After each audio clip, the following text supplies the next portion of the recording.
Four World Rugby law changes are fundamentally reshaping how Six Nations rugby is being played, and most people still don't fully understand the impact. You've got the 60-second conversion limit instead of the traditional 90, line-out formations capped at 30 seconds, new scrum-half protection rules at breakdowns, and this play-on approach when line-out throws aren't straight. These changes were introduced to speed up rugby and improve the spectating experience. The statistics initially looked promising. More ball in play time, faster match duration, but here's what nobody's really talking about.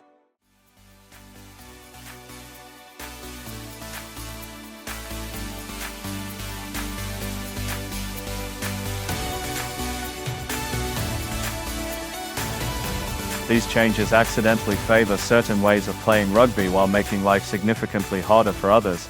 And some of the best teams in the world are only just realizing they've been preparing for a completely different version of the game than what they're about to face. Look at Six Nations rugby. You've got Andy Farrell's Ireland winning back-to-back championships through absolutely exceptional game management and breakdown work. Steve Borthwick's England showing world-class set-piece discipline and that reliable goal-kicking accuracy we've come to expect from them. France combining technical brilliance with creative attacking patterns that can unlock any defense. These are legitimate world-class strengths built over years of proper development. The new laws don't suddenly make those strengths disappear, but they do change how effectively teams can actually deploy them when it matters. And that's creating challenges that honestly nobody saw coming. Take the 60-second conversion limit as a perfect example. England's place kicking has been exceptional for years. Their fly halves executing under serious pressure with the kind of consistency that wins you tight matches when everything else is level. But that precision required having the full 90-second window to work with, time to properly assess the conditions, get your setup exactly right, execute your technique without feeling rushed. When you cut that window by a third, you're not suddenly making England's kickers worse players, but you are fundamentally changing the psychological dynamic they're operating under. There's just less margin now for that systematic preparation approach that's made them so successful. Meanwhile, you've got other teams who primarily score through sustained forward pressure rather than methodical point accumulation, and they don't rely on conversion time in quite the same way. South Africa generates most of their points through scrum dominance that forces penalty tries and sustained pressure that breaks teams down. When they do kick conversions, it happens quickly regardless of what the time limit is. It's not that one approach is inherently superior to the other, it's just that these specific law changes affect different tactical systems in fundamentally different ways. Ireland's discovered this with the scrum-half protection law in particular. Their entire game plan revolves around getting quick ruck ball and disrupting opposition at the breakdown. You've got Jamison Gibson Park controlling the tempo, creating attacking opportunities through sheer speed of thought and execution. Previously, when they faced physically superior packs, Ireland could use their 9 to pressure the opposition's ball right at the breakdowns. Now your defending scrum half can't cross the tunnel center line, can't pressure the opposition 9 when they're near rucks and mauls. From a player safety perspective, this makes perfect sense, creates cleaner play, reduces unnecessary contact, except it also removes one of the few tactical options that lighter, faster packs had available against physically dominant opposition. When South Africa's pack establishes proper control now, there's no real disruption pathway left. And when that's happening consistently for 80 minutes, the outcome becomes fairly predictable. France is the interesting middle ground here. They've got individual physicality that's genuinely comparable to Southern Hemisphere teams. Antoine Dupont's brilliance speaks for itself. Louis Bielbieri bringing that devastating speed, a forward pack that's capable of physically matching absolutely anyone when they're performing at their peak. But France's challenge has never really been about capability. They can be physically dominant for 60 minutes, maybe 70 in individual matches, maybe even longer when everything clicks, but maintaining that specific intensity across 5 consecutive weekends against world-class opposition requires the kind of depth and systematic conditioning that most programs just don't possess. These new laws favor teams that can sustain maximum physical output across entire tournaments, not just individual performances. The real issue here isn't about individual law changes in isolation. It's how they interact to create compounding effects that advantage certain approaches while disadvantaging others. Faster line-out formation plus scrum-half protection plus quicker conversion attempts combined to favor high-tempo, physically dominant rugby. Six Nations teams built their strategies around different principles: technical excellence, game management, tactical disruption at breakdowns. Time control. Every one of those tactical pillars just got reduced or eliminated. England's autumn campaign demonstrated their reliance on accurate goal kicking under the old framework. Multiple matches decided by successful conversions and penalties executed with the 90-second buffer. When that window shrinks to 60 seconds while facing opponents who generate points differently, the tactical equation changes fundamentally. Ireland's challenge runs deeper. Their props Andrew Porter and Tad Furlong are world-class. Their scrum is excellent under normal circumstances.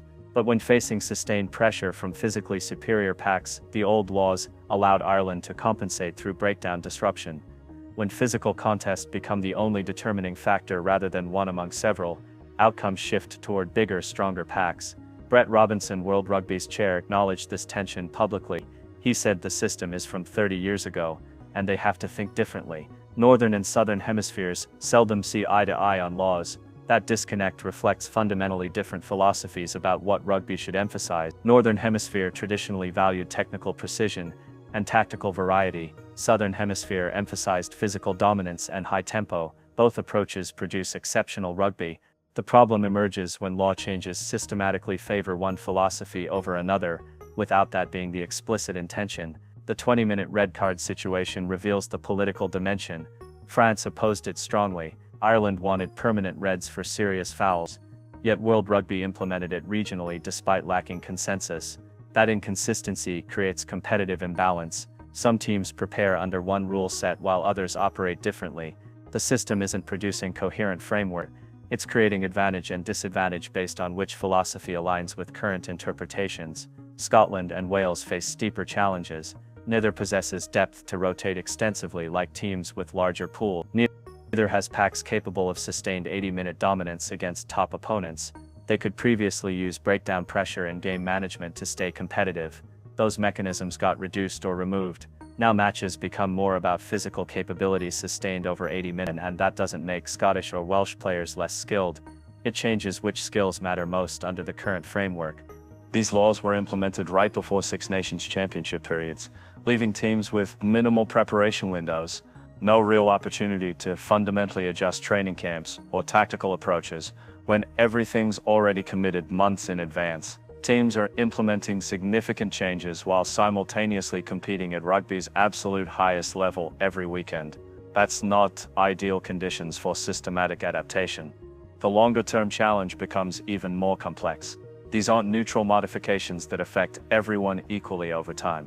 They're changes that reward specific capabilities some programs possess while punishing approaches others have refined over decades.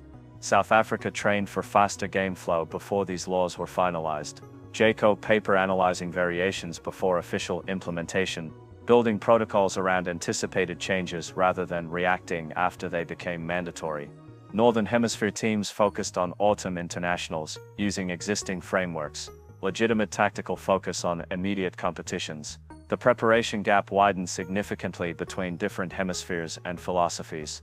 Six Nations teams will adapt eventually because they have no choice. The laws are implemented regardless of whether individual unions agreed. But adaptation requires time, investment in conditioning, development of deeper playing pools, fundamental shifts in tactical approach. None of that happens during championship windows. It requires years of systematic development.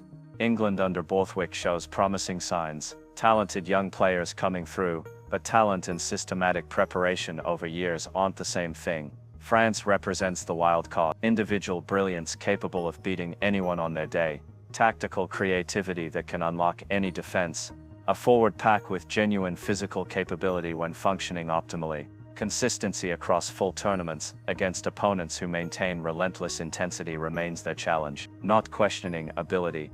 Questioning systematic depth to repeat peak performance 5 weekends consecutively. Scotland and Wales adapt within their resource constraints. Both produce exceptional individual players. Both execute tactically when given opportunity. The new laws just make those opportunities harder to create against physically superior opponents, who can rely primarily on sustained power without worrying about technical disruption. World Rugby's stated justification is improving spectator experience. More ball and play time, fewer stoppage, faster flowing matches. The statistics support those claims. Autumn tests showed measurable improvements in game pace and entertainment value. What those statistics don't capture is competitive balance effects.